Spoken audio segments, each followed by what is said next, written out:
Hello guys, update muna tayo ngayon sa ating tanim kaya dahil sa sobrang init ng dito sa Saudi ngayon.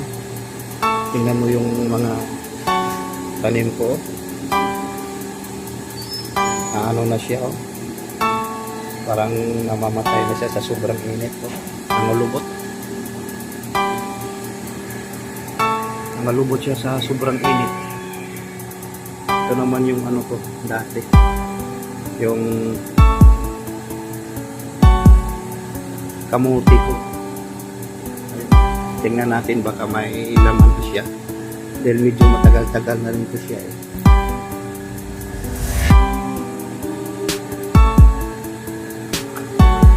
May laman siya dito.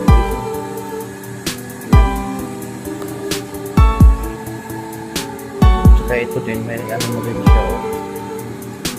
May laman na rin siya dito. Yung kamuti natin. Yan.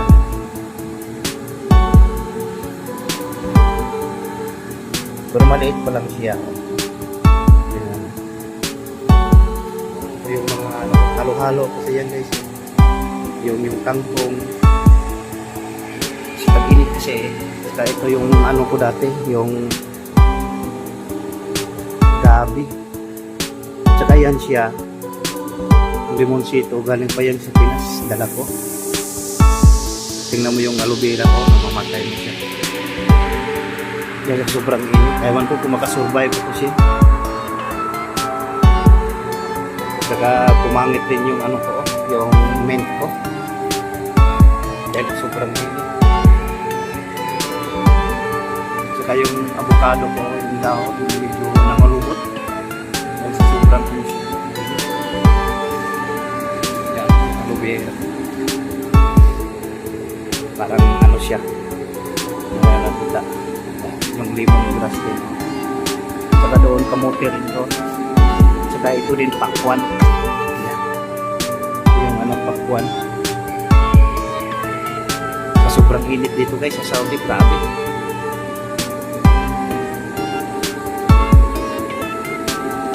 Pero yung malunggay ko, lalo siyang lumaki.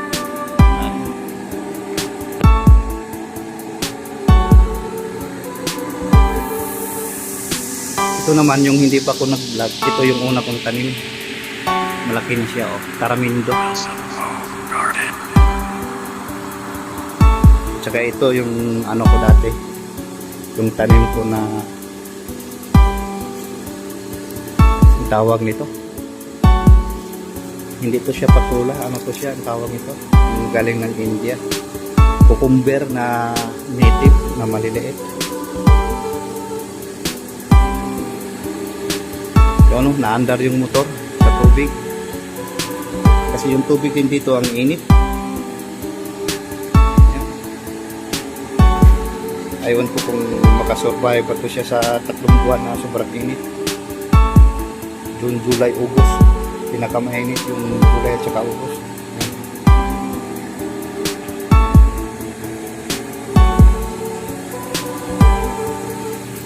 Itong kamote ilagay ko lang siya buhangin kasi dito yung lupa kasi mahal kasi ang lupa dito sa Saudi kung bibili ka sa online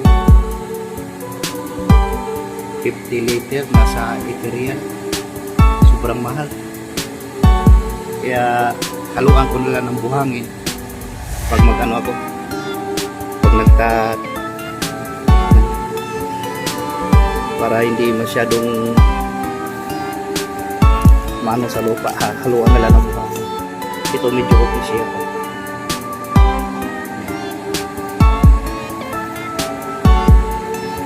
Dami akong magagandang aloe vera dati nauubos sa mga ibang lahi. Kinakain kasi nila yung mga India.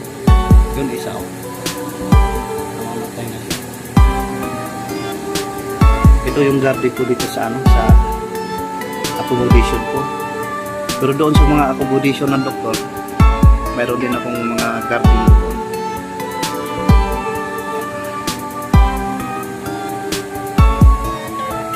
Dami na siguro itong laman tong ano na to, kamote. Kasi mayroon na siya. Na-vlog ko na to Ilagay ko lang siya sa ano, balde. Tapos kumatay. Hanggang umabot doon siya. Yung kain nito ko. Ewan ko kung mabubuhay pa siya dito sa Saudi. Tingamot na siya dahon. Kasi wala kasing kain nito dito sa area. Ewan ko lang siya. Kasi kahit kita mga lahat kainit. So dito kami nagpaginit kasi dito yung kasulti. Natin ko sa inyo guys yung aling ko kung makasurvive ba talaga siya sa 3 buwan na sa sobrang init. Ito yung oregano ko dati. Natubuan din naman. Ditch. Ito ditch to. Ito kangkong oh. Minsan nagbubulay kami. Ito lang tatanggalin mo. Dito lang sa dulo. Kasi pag isama mo na ito dito sa baba, ang sobrang tigas. Parang ng plastic. Pati yung malunggay. Pag malunggay, magulay ka, dito na lang kakukuha sa ano, pinakadulo. Kasi malambot. Kasi pag nasa ano na, grabe.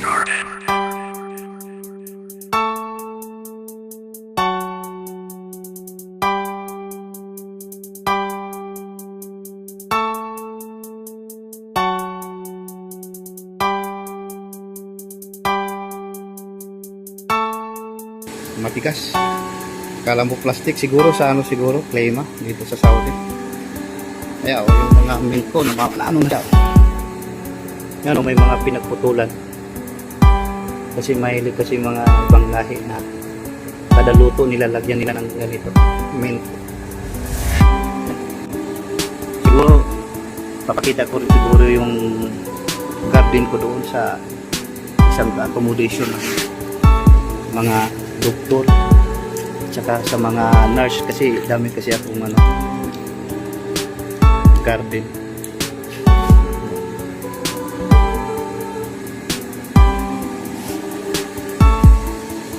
Sobrang init dito guys.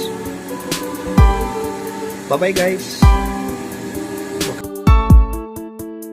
Huwag kalimutan guys pag subscribe sa Wilson HJ Mix Vlog.